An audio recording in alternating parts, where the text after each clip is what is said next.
So guys, today I'm going to unbox and review the ZimaBoard 2. First I'm showing you the sealed retail packaging of the device.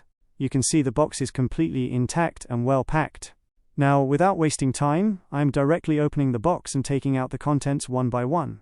Along with that, I'm unboxing all the included accessories step by step.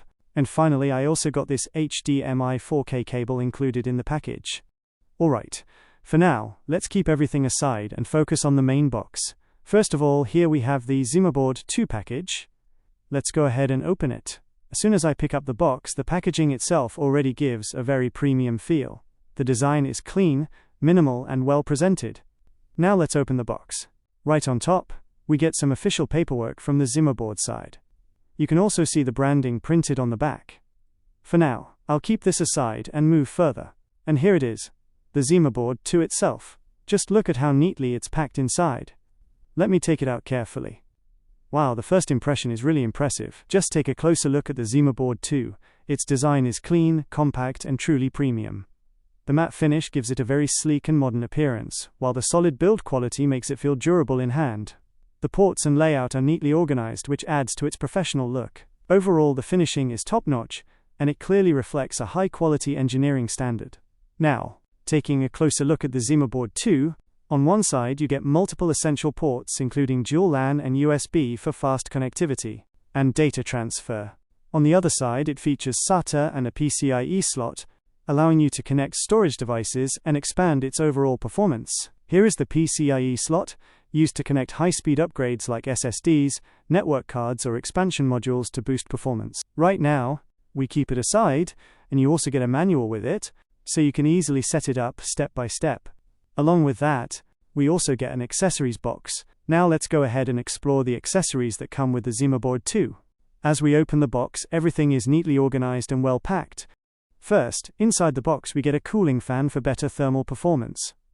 Along with that, a screwdriver is included for easy installation, and we also get a SATA cable, which can be used to connect storage devices directly to the board. For now, let's keep these accessories aside and move further. Inside the box, we also get a 60-watt power adapter, which is designed to provide stable and efficient power to the ZimaBoard 2. Along with the adapter, multiple plug options are included for different regions. Since we are in India, we'll be using the Indian plug for this setup. For now, I'll keep it aside, and we'll use it later during the installation process. Moving further, we also get an additional box inside the package. Let's open this up and see what's included. Inside, we get a 2-bay HDD rack, which is designed to easily mount and organize your storage drives. The build quality feels solid, and it's clearly made to provide a clean and secure setup for your ZimaBoard 2. Along with that, we also get a set of mounting accessories, including screws that are required for proper installation. Another highlight here is the dual M2 NVMe expansion card. This is a really useful addition, as it allows you to upgrade your storage with high-speed NVMe SSDs, significantly improving overall performance. Overall, all these accessories are thoughtfully included to give you a complete and flexible setup experience. Now, I've connected the hard drive to the ZimaBoard 2, and it's time to move on to the setup process. First, we'll go to the official ZimaBoard website and create an account. Once that's done, the setup interface appears, which is quite simple and user-friendly. You just need to follow the steps and keep clicking Next to proceed. After setup, you'll see the main dashboard where different sections are clearly organized, such as storage, network, and apps. In the storage section, you can easily create and manage your drives according to your needs. There's also a network section where you can manage connectivity and even enable remote access. Finally, in the apps section, you can install different applications directly. Overall, the interface is very smooth, clean, and designed to give you full control over your system. Now let's go ahead and create a storage pool using the two hard drives we have connected. As you can see on the screen, both drives are detected successfully.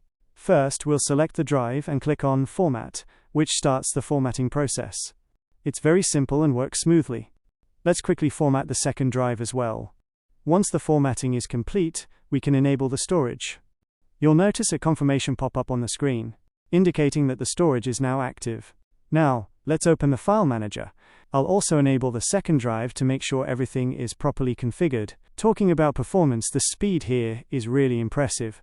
As you can see on the screen, data transfer is quite fast. For testing, I've installed a speed test app. As you can see, the installation starts instantly and completes very quickly. The overall performance and speed are truly impressive. I really liked this setup. Check the link in the description, and you can also get 15% off.